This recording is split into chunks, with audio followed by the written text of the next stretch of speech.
Kamala Harris understands this moment. It is a moment of danger and a moment of opportunity. She'll keep America's military the strongest in the world, the strongest ever known. And she understands what our military is for. The role of our military is to defend us from foreign enemies. That means she will continue to inflate the defense budget. I'm going to translate this for you because he's not going to say those words. She will continue to inflate the defense budget and she will continue the war machine. It is not to threaten Americans, and it sure as hell isn't to put immigrants in camps.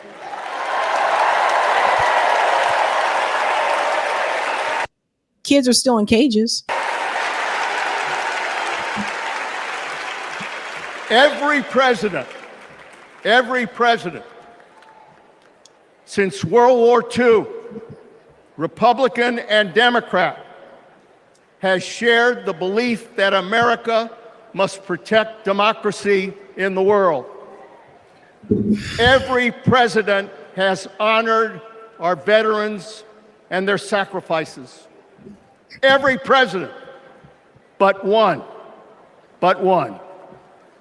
So we face a critical choice: to vote for someone who stands with our military and stands up for democracy, or someone who will disrespect our heroes and undermine our democracy.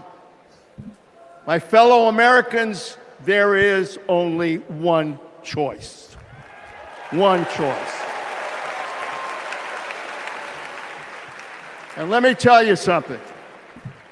When she takes her oath of office, as she will this January,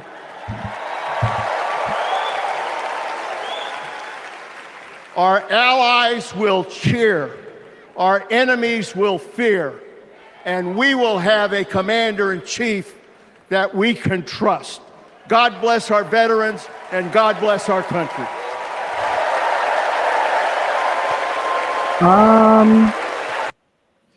Yeah.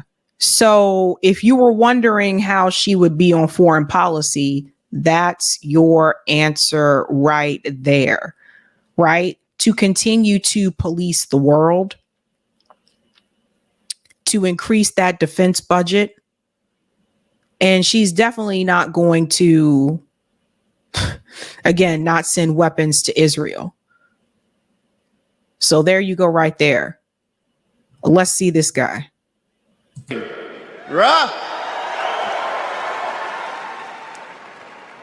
My mom raised us alone on a secretary's salary. I slept on the floor. I worked every job I could: meat packing, construction, making pizzas. I made it to Harvard with no money or connections. Other kids were happy because they were at Harvard. I was happy because I finally had a mattress. Man! Then I enlisted, fought alongside my brothers with Lima 325 in Iraq.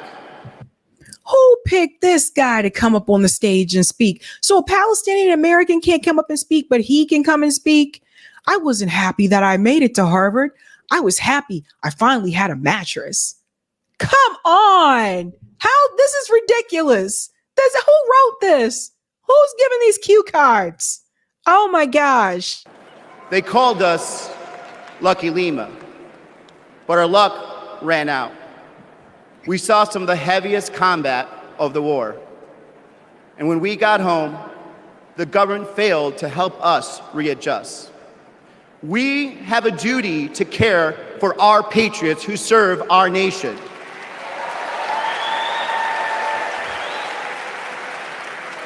For the Vietnam veteran and Buckeye who relies on the VA for his medication. For the Afghan veteran in Pittsburgh who finally got treatment for his PTSD. For the Marine in Milwaukee who relies on the benefits she earned. For my Navajo brothers and sisters who serve the Marines with me, I remember you too. Notice he said finally got the the health that they need, the help that they needed from the VA, right? So that shouldn't even be an issue. And my parents, my dad was former military, and the VA is awful and they're very slow. And I'll tell you this much again, in this country, a wealthy country like the US, that shouldn't even be an issue. Notice what he said, finally got the help that they needed from the VA. Kamala Harris and Tim Walz are fighting for them. Kamala Harris has delivered more benefits to more veterans than ever before, and has achieved the lowest veterans unemployment rate in history. Vice President Harris has stood up for us and our families always. Tim Walz served for 24 years. His passion for veterans earned him respect on both sides of the aisle, and he stands with us too. In fact, let me introduce you to some of the many Democrats who understand what service means, because we put country over politics. No, you don't. You put Israel first. We were proud to wear the uniform. And we're proud serving our countries in city halls, state capitals, the U.S. House, and the Senate. These veterans represent the best of our country. We stand united as veterans, Democrats, and patriots to fight for everyone who serves.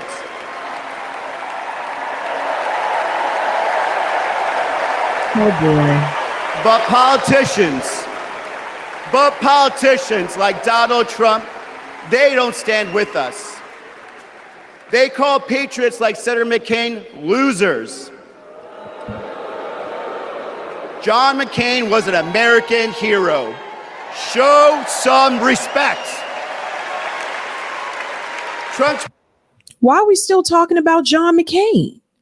Why are we talking about things that happened years? Why are we still bringing this up? Show some respect.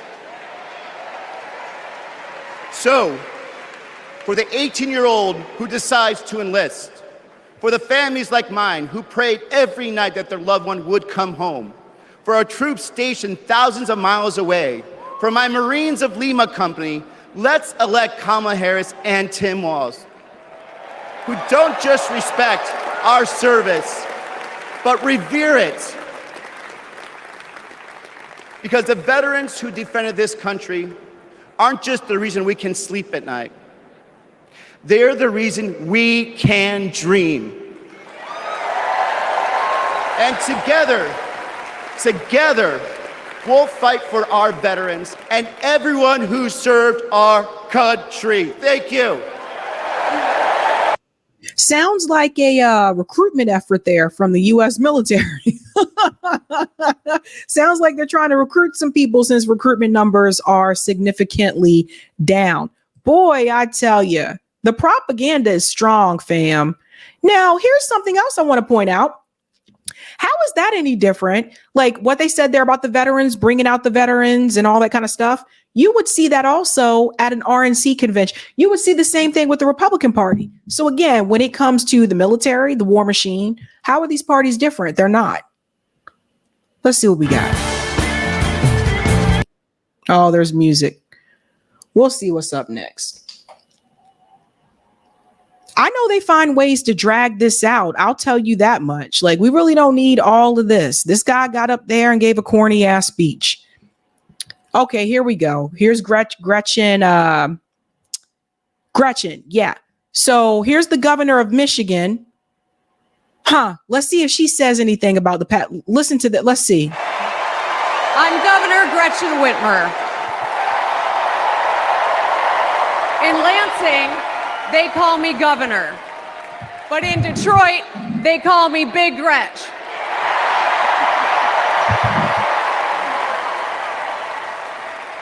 Donald Trump called me that woman from Michigan as an insult. Being a woman from Michigan is a badge of honor.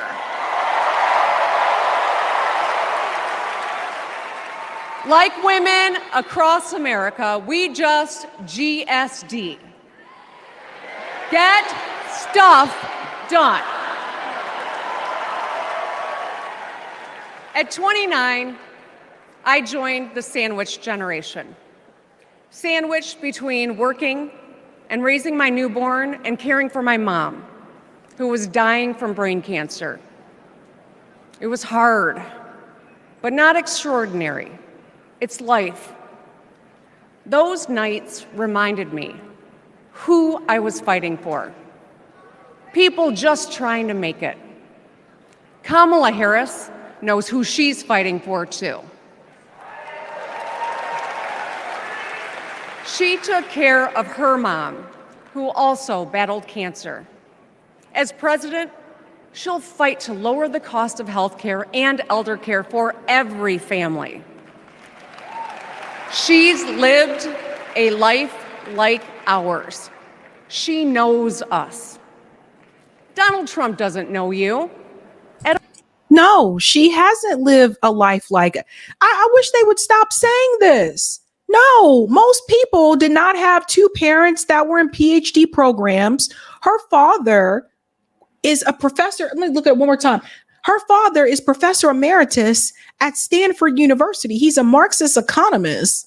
Most of us don't have that. Most of us did not grow up that way. Now they're trying to make it seem like this is just an everyday average thing to have two parents that are in academia like that. One of them, a professor emeritus at Stanford University. No, I did not grow up. She did not grow up like that. We didn't grow up like that. Most of us did not. All. You think he understands that when your car breaks down, you can't get to work? No. His first word was probably chauffeur. You think he's ever had to take items out of the cart before checking out? Hell, you think he's ever been to a grocery store? No offense, but you can say the same thing about some of the people, some of the donors that's sitting in that arena. Some of those people, the billionaires and all that kind of stuff. Didn't you have billionaires on the stage speak? That's what the chauffeur is for. But Kamala Harris, she gets us. She sees us. She is us. No, she's not. Look, we've all lived through a lot of history over the past few years. Floods and fires, an attempted coup, a plot, and a pandemic.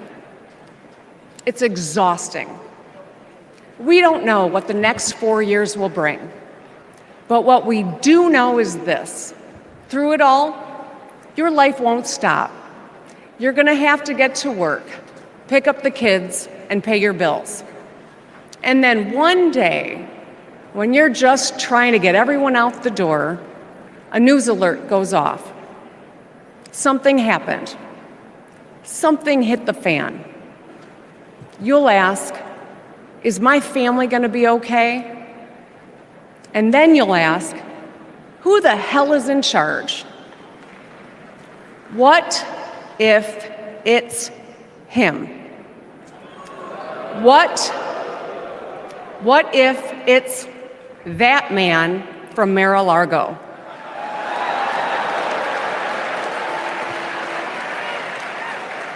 I know, in a crisis, we need someone strong enough to come up with a plan, to tell the truth, and to bring people together. Right now, before the crisis, is when we get to choose. Why wouldn't we choose the leader who's tough? I'm sorry, I had to pause here and chime in for just a second. This is the woman that they thought would be great to run for president, Gretchen Whitmer. This is the woman they wanted to run for president? Like, ooh. Tested and a total badass.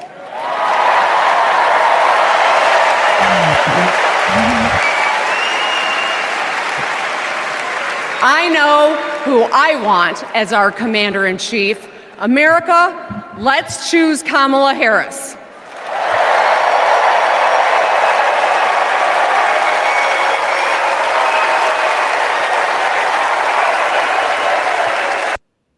So another thing I'm noticing as well, guys, I'm sure you are too. Notice how they're spending a lot of time focusing on Donald Trump. And don't get me wrong, yes, you expect them to say some things about Donald Trump, obviously, right? But I feel like they're not telling you still what Kamala Harris is going to do. And that is a problem. Like, come on. Is this Eva Longoria from Desperate Housewives? What an honor to be part of this historic moment, and y'all are part of it. Look, I have known Kamala Harris for more than a decade, and she comes from a family a lot like mine, and I'm sure a lot like yours. No. We were both raised knowing that no one was going to hand us anything, especially as women. That we were going to have to touch every rung of the ladder to get ahead. We were going to have to work really hard. Now, she worked at McDonald's, but I worked at Wendy's. And look at us now. You see, Kamala and I were able to see beyond the horizon because our families supported our big dreams. Well, guess what? As Americans, we're all part of one big family. Somos familia. And as familia, we have to have each other's back. We have to support each other's dreams because Kamala's success is our success. And she supports us to dream big too. So let me tell you, in the Latino community, in our community, we have a saying, sí se puede. Which means, yes, it means yes, we can. But tonight, I'm here to tell you, yes, she can. So we're going to say, she se puede. So when someone asks you, is she ready to lead this country forward? We're going to say, she se puede. When somebody says, is she qualified for the job? We're going to say, she se puede. When somebody asks, is she going to be the first female president of the United States? God. We're going to say, she se puede. Our voices, our vote, we're going to decide this election. And let me tell you, the energy tonight isn't just here in Chicago, it's all across the country. People are gathered at watch parties everywhere to celebrate Kamala Harris. Say hello.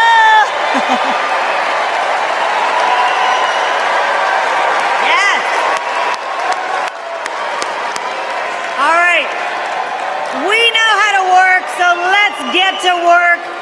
Let's turn all of this enthusiasm and joy into action between now and November 5th. Let's go. She se puede. She Oh my se puede. God. This is so cringe. What's with all the first female this and she said whatever she's saying? What's with all of this, man?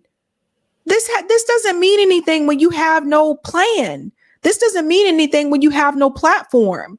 So this is the Democratic Party just basically telling you that you should just go along with this because she's a woman. I don't just get to the point already. She should be coming out pretty soon because Gretchen Whitmer spoke. But I don't understand. They're not focusing on the right things. I have yet to hear them really take a deep dive into economics, which they should. I mean, that's the number one thing on Americans' mind is like the economy. And there just seems to be no plan. In fact, we're going to pull up the website now. I'm going to check it one more time because Roger actually was the one that started this. A lot of people don't know this. Roger Meadows, friend of the show, is the one who started this trend that people see on Twitter right now. Let me go ahead and pause that there. So I'll show you here, this trend here, where he was checking Kamala's website every day just to show people like, yo, she's, here we go, donate. You know, they always asking for money. But he was the one that first brought it to my attention and said, she doesn't have a platform. So let's see what we have here.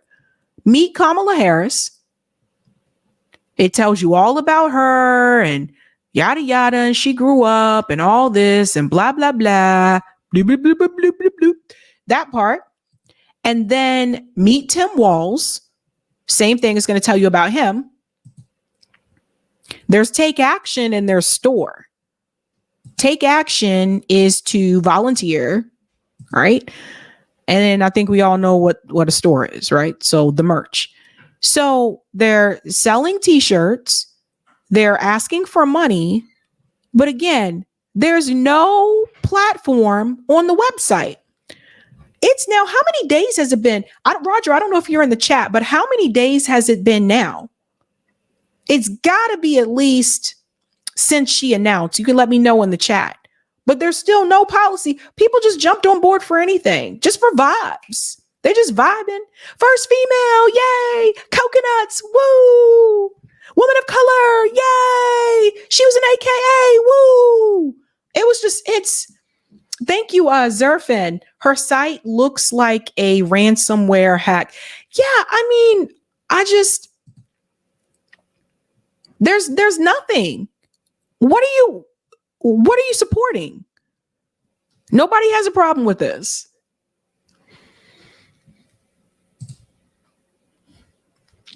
I mean, so I'm continuing to say this because I don't want anybody to come back. Like, if she wins, don't come back to me and say, oh my God, I had no idea. I didn't realize that she would be this horrible. What does she mean she doesn't have a plan? I'm like, did you even look at the website? 31 days. Thank you, Roger. 31 days. No platform.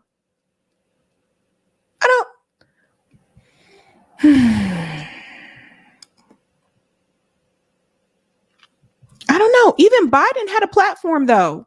I know some people say, well, Biden had a platform. He had stuff on his website. I just can't. I don't know, you guys. Tabitha says the website looks like an influencer campaign. Yeah, that could be on purpose, though, to, attract younger voters. So that could be on purpose. You never know.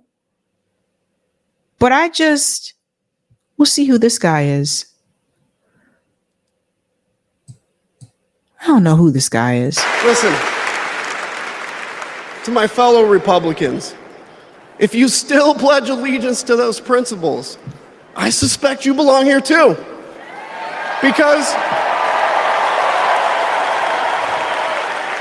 Because democracy knows no party.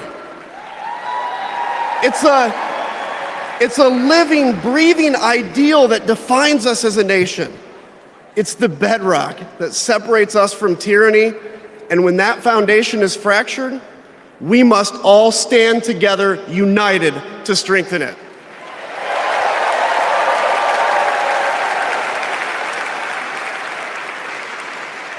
If you think those principles are worth defending, then I urge you, make the right choice. Vote for our bedrock values and vote for Kamala Harris. God bless you.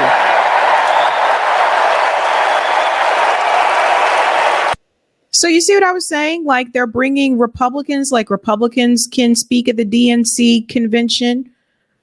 Everybody, I mean, they brought everyone across the stage, but not one Palestinian American. That's terrible. Let's see who's this woman here. Now, you guys are really dragging this out. Let me see who this is. Hold on. In 1958, a 19-year-old from India left the only country she'd ever known to chart her own path in America. Okay, this is her sister. Okay. But she stayed here to build a life. Her name was Dr. Shamala Gopalan Harris.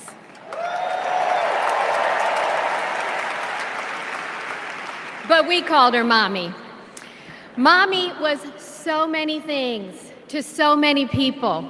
A civil rights activist, a scientist, a devoted mother to her 2 little girls.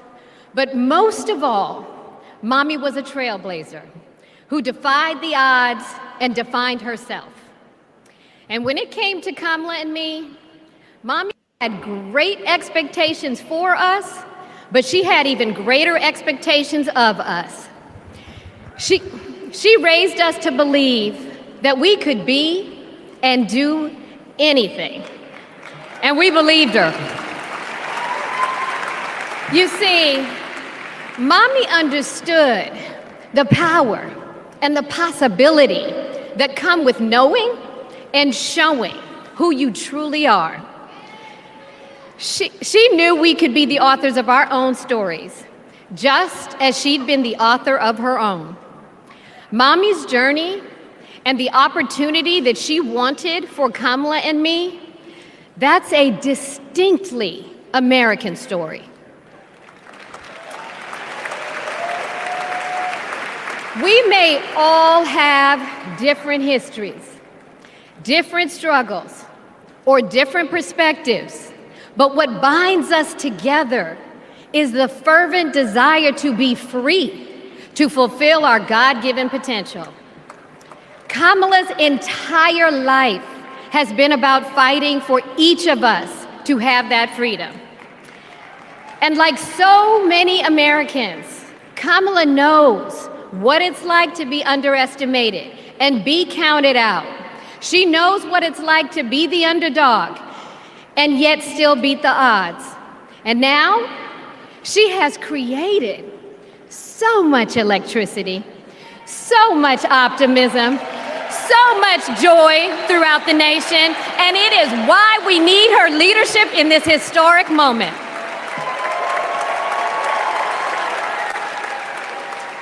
We are living in a time when some are trying to divide us, to separate us in ways that make it difficult for us to come together.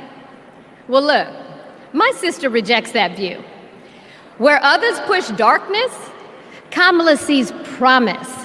Where others feel detachment, Kamala fosters connection. Where others want to drag us back to the past, my sister says, hold up now, we are not going back. Maya got a little bit more spice, right? Like Maya kind of seemed like she been around black folk. That's how Maya kind of seems.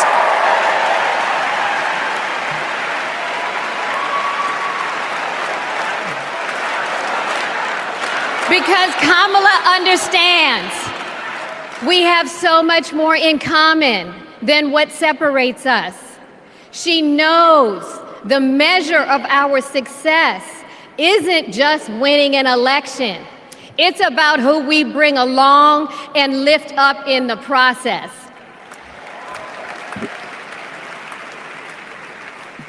And so as I look out at all of you today and take in this incredible moment, I so wish that Mommy could be here tonight. I can just see her smiling, saying how proud she is of Kamala. And then, without missing a beat, she say, that's enough, you got work to do.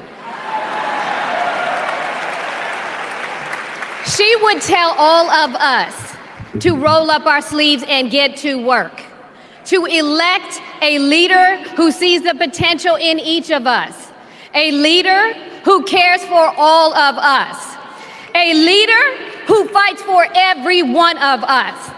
Our Democratic nominee, my big sister, the next president of the United States, Kamala Harris. Maya got a little bit more soul, a little bit more, a little bit more spunk in her voice. I just had to mute it for a second, guys, because I know some music might come on or whatever. But yeah, she seemed a little bit more, I don't know. Got a little bit more pep in her step, a little bit more spunk. Who is this guy? Oh, this is Roy Cooper. Dude, you dropped out of the running. Why are you even there? Oh boy, here we go. So Kamala's supposed to speak during this hour, according to recent announcements. So the last guy standing between you and the moment we're all waiting for. Yeah. So I'm going to get right to it. All week, you've heard stories about my friend Kamala. I want to take you behind the scenes of one of them. 2011 was a rough time for America. Pretty good deal. sorry. Would have meant $4 billion for California families who'd been ripped off. I know that sounds like a lot, but Kamala said, hang on a minute. I've met these families. I know what they've been through, and they deserve more. She went toe-to-toe with some of the world's most powerful executives, and she refused to give in.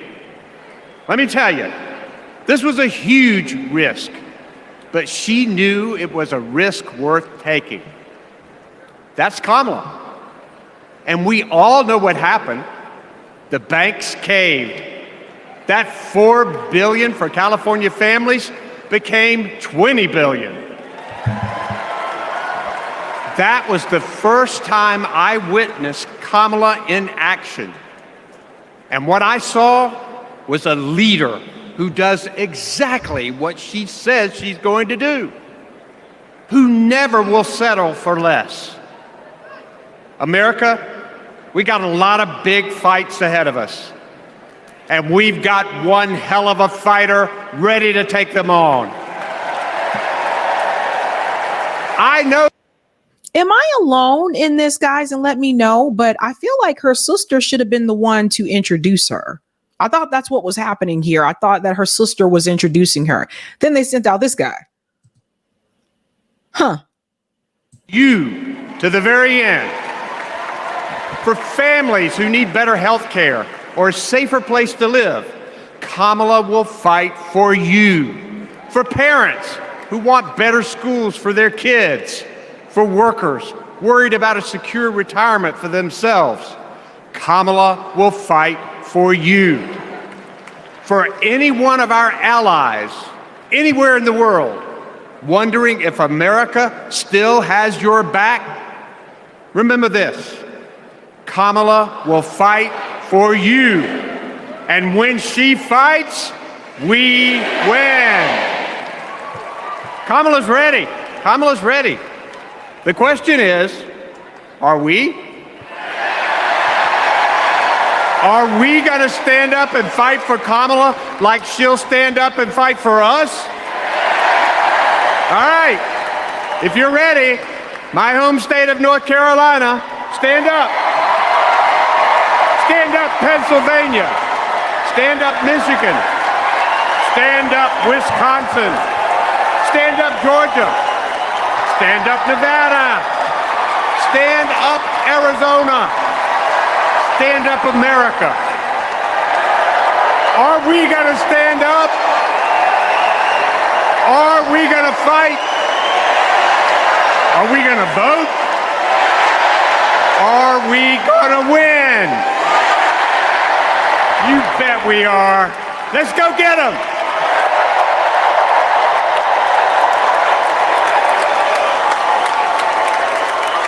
Okay.